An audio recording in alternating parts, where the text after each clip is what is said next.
Alam niyo ba na napaka-humble talaga ng SB19?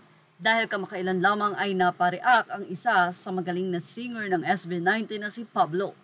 Kung saan ay nag-compliment siya sa pagkanta ng isang Japanese sa version nila na Nihongo ang kantang Mapa. Hindi nga natiis ni Pablo kaya naman siya ay nag-react dito.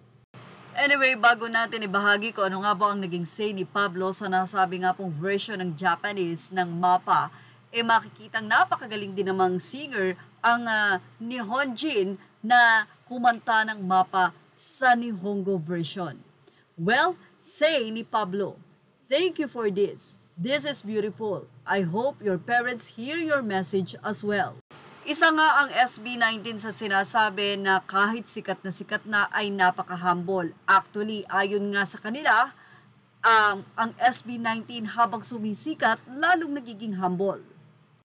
May nag-request din sa atin dito mula sa subscriber ng Showbiz Snap na sana daw ay ipakita natin ang latest looks ng SB19. Actually, ang SB19 po ay mayroong concert world tour kung saan ay may title itong Simula at Wakas. Anyway, sa kanila nga pong nasabing pag-prepare sa concert na ito ay ibinahagi ng SB19 ang kanilang vlog 2 days ago na umakyat sila sa Benguet for preparation nga sa nasabing concert. Kaya naman, ilan sa mga screenshot ay ibinahagi natin dito sa YouTube channel natin na Showbiz Snap upang makita nyo po ang kanilang latest looks at ang nasabi nga pong preparation nila for the upcoming concert.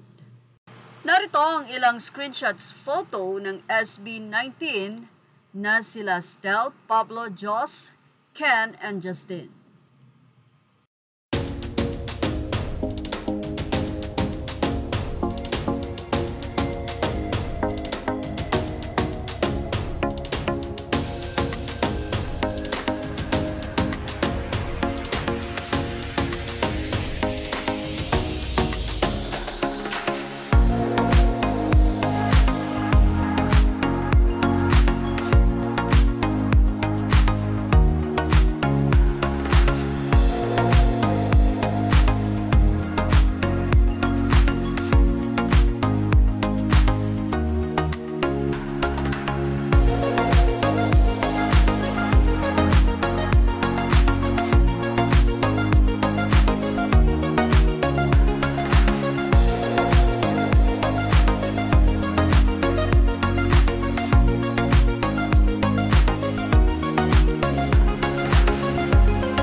Watching. Images are all credit to the rightful owners. Please like, share, and subscribe.